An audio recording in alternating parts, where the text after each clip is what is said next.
Former Prime Minister Julia Gillard has weighed in on the leadership crisis engulfing the federal coalition, saying she wouldn't blame Australians if they wanted to move to New Zealand.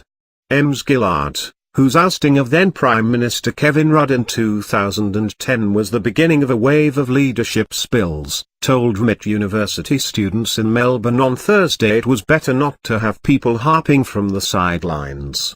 But when asked about the leadership tussle between Prime Minister Malcolm Turnbull and former Home Affairs Minister Peter Dutton, she said she could understand why people would want to go and live in New Zealand given the leadership of the current Prime Minister.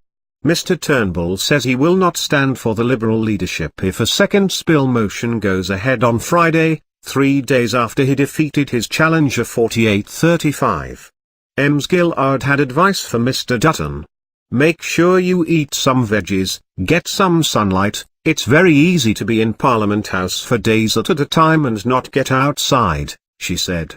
Ms Gillard intimated that she didn't think Mr Turnbull's chances looked good. When shown an old image of her sitting next to Mr Turnbull, she said, "Maybe when I run into him somewhere, we will be assuming that body posture again. I do look a bit consoling." Just over a week after Queensland Senator Fraser Anning controversially called for a final solution to immigration, Ms Gillard warned that a looming federal election could get ugly on questions of race. There has been no secret made that there will be campaigning on law and order questions, putting into the forefront people's race and ethnicity, rather than the crime, she said.